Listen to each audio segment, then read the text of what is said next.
HSC 27 batch.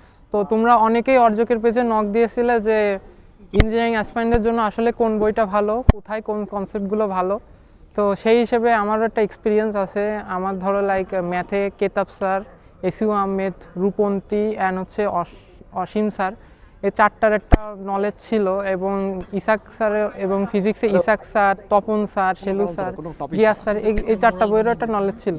এবং কেমিস্ট্রিতে হাজারি sir পড়ছিলাম এবং গুহ স্যারটা হয়তো একটু হালকা দেখছিলাম, বাট অতটা ভাসলি দেখি নাই। তো আমি আশা করি যে তোমাদের পুরো একটা ওভারঅল কনসেপ্ট দিতে পারবো যে কোন বই আসলে মেইন বই হিসেবে ধরা উচিত এবং সাবসিডিয়ারি হিসেবে তোমার কোন টপিক কোথা থেকে পড়লে বেশি আউটকাম আসতে পারবে, সেটা আমি একটা ওভারঅল ভিউ বলবো। তো প্রথমে ম্যাথে যদি বলি, কেতাব স্যার তোমার আসলে মেইন বুক হিসেবে ধরা উচিত ইঞ্জিনিয়ারিং অ্যাসপাইরেন্টের জন্য। এবং এর সম্ভাব্য ধাপের প্রশ্নগুলো খুবই ইম্পর্টেন্ট, এগুলো স্কিপ না করতেই বলবো, প্রত্যেকটা ম্যাথই ধরে ধরে করতে বলবো। কারণ কোনো ম্যাথের কনসেপ্ট অন্য কোনো ম্যাথে অন্যভাবে লাগতেও পারে।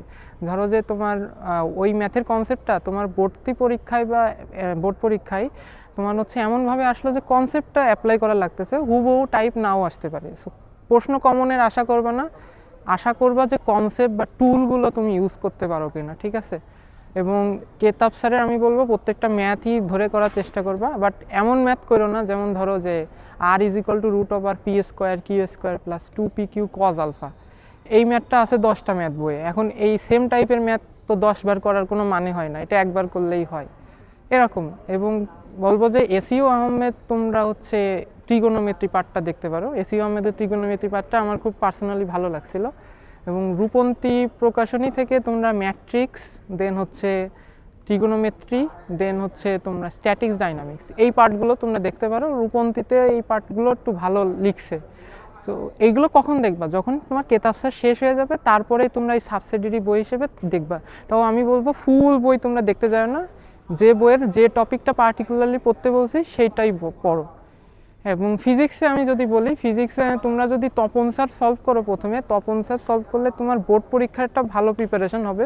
বাট আমি বলবো it's not enough for BUET admission বা any kind of engineering admission test, ঠিক আছে।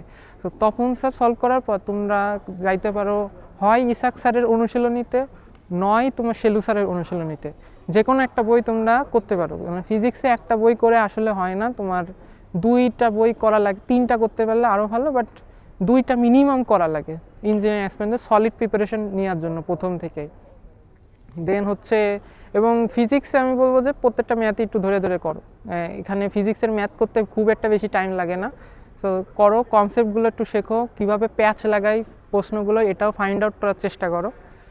এবং কেমিস্ট্রির ক্ষেত্রে আমি বলবো কেমিস্ট্রিতে হাজারি স্যারের আসলে A to Z পড়লে আর কিচ্ছু লাগে না। Trust me, BUET admission test বলো, বোর্ড পরীক্ষা বলো, যে কোনো অ্যাডমিশন টেস্টে কিছু লাগে না। সো তুমি প্রত্যেকটা চ্যাপ্টারের ম্যাথ হোক থিওরি হোক, কেমিস্ট্রিটা একদম ধরে ধরে পড়ো। মানে হাজারি স্যারের বইয়ে ফুল টাইম প্রিপারেশন দাও, ফুল টাইম মনোযোগ দাও।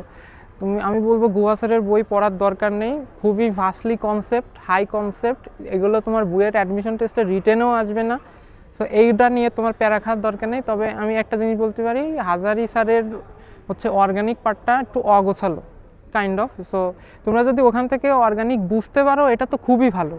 বাট যাদের যদি আমার পার্সোনালি অনেক কষ্ট হয়েছিল যে হাজারি স্যারের থেকে অর্গানিক চ্যাপ্টারটা পড়তে একটু আমার অগোছালো লাগতো, কনসেপ্টগুলো ধরতে পারতাম না। সো আমি করছিলাম যে কবির স্যারের অর্গানিক কেমিস্ট্রিটা আমি পড়ছিলাম। সো ওইটা তোমরা চাইলে দেখতে পারো, ঠিক আছে। আমি সাজেস্ট করবো না, বাট মানে তোমাদের যদি মনে হয় যে হাজারি স্যারের অর্গানিকে তোমার বেঁধে যাচ্ছে, তাহলে তোমরা কবির স্যারের অর্গানিকে সুইচ করতে পারো। বাকি সব চ্যাপ্টারের জন্য Hazari sir okay, no problem. So এই ছিল ওভারঅল প্রিপারেশন। এবং মানে তোমরা যদি যেখানে যে টপিক থেকে যে বইয়ের যেটা বললাম এটা করো, আশা করি তোমাদের একটা ওভারঅল ভিউ ভালো আসবে, ভালো কনসেপ্ট গ্রো হবে তোমার ফুল সিলেবাসটার উপরে, ঠিক আছে। তো এইভাবে করতে থাকো এবং এরপরে যদি টাইম থাকে তোমরা কোশ্চেন ব্যাংক দেখতেই পারো, এতে কোনো প্রবলেম নেই।